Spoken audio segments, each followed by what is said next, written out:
अंधभक्त किसको कहते हैं? अंधभक्त बनने के लिए योग्यताएं जो होनी चाहिए, अनपढ़ होना चाहिए, गंवार होना चाहिए, जाहिल होना चाहिए, दो चार मुकदमाओं पर। अंधभक्त बनना खेल नहीं है बच्चों का, तेल निकल जाता है अच्छे का। अस्सलाम वालेकुम वरहमतुल्लाहि वबरकातुह। दोस्तों, पहले आप इन वीडियोस को देखिए।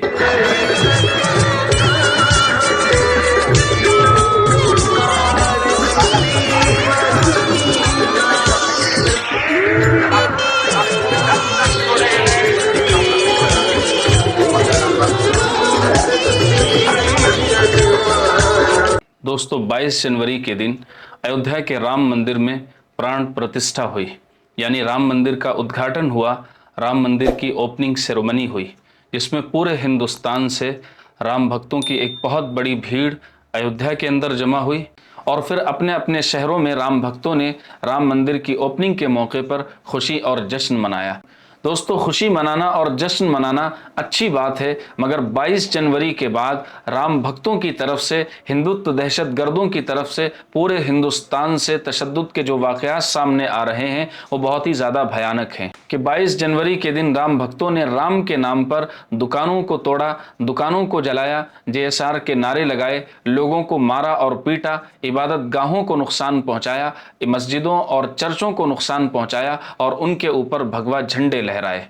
दोस्तों, 22 जनवरी से पहले हमारे बहुत से उलमा ने मुसलमानों से ये अपील की थी कि मुसलमान 22 जनवरी के दिन अपने घरों के अंदर रहें और बग़ैर ज़रूरत के घर से बाहर न निकलें। इस अपील के पीछे डर और खौफ का माहौल पैदा करना मकसद नहीं था, बल्कि इस अपील के पीछे जो हिकमत थी वो ये थी कि शांति दूत राम भक्तों की भीड़ जहाँ से गुजरेगी वहाँ नुकसान पहुँचाएंगे, दुकानों को तोड़ेंगे, JSR के नारे लगाएंगे और ख़ास तौर से अगर मुसलमान उनको सामने नज़र आ गया तो उसको मारेंगे और ज़बरदस्ती उससे जय श्री राम के नारे लगवाएंगे। और अगर किसी मुसलमान ने पलटकर उनकी इस हरकत का जवाब दे दिया तो फिर सारा इल्ज़ाम मुसलमानों के ऊपर डाल दिया जाएगा और हुकूमतें मुसलमानों को परेशान करेंगी, मुसलमानों के घरों को तोड़ेंगी, उनके दुकानों के ऊपर बिल्डोज़र चलाएंगी और बेकसूर मुसलमानों को जेल के सलाखों के पीछे डाला जाएगा, उनको गिरफ्तार किया जाएगा। लेकिन आखिर जिस चीज़ का डर था वही हुआ कि मुल्क के अलग अलग हिस्सों में राम भक्तों ने राम के नाम पर दुकानों को जलाया,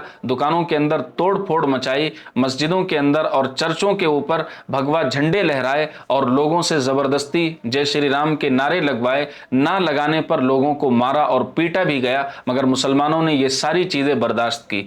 एक दो जगह पर मुसलमानों ने इनकी हरकत का जवाब दिया तो ये दुम दबाकर भाग गए।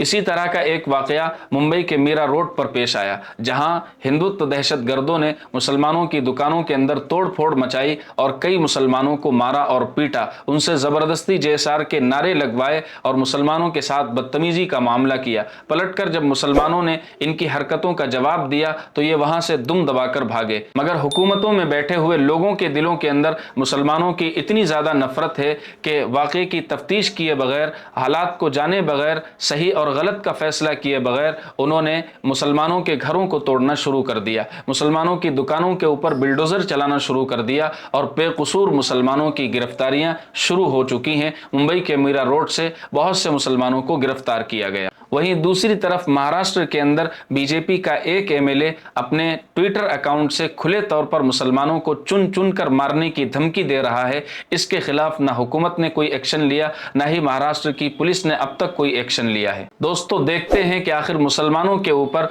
जुल्म की अंधेरी रात कब तक अपना साया किए हुए रहती है। हमें उम्मीद है कि इंशाअल्लाह एक दिन सुबह होगी और जब सुबह होगी तो बहुत शान और शौकत के साथ में होगी। मैं मुसलमानों से यही अपील करना चाहूँगा कि अपनी जान और अपने माल की हिफाजत के लिए किसी की मदद के इंतज़ार में न रहिए, बल्कि हालात से लड़ने और हालात का मुकाबला करने के लिए अपने ही अंदर हौसला और हिम्मत पैदा कीजिए और हालात का मुकाबला कीजिए। अल्लाह ताला मुसलमानों की हिफाजत फरमाए, उनके जान माल इज़्ज़त आबरू की हिफाजत फरमाए। इस वीडियो को ज़्यादा से ज़्यादा शेयर ज़रूर कीजिए। मिलते हैं अगले वीडियो में, तब तक अपना ख्याल रखिए।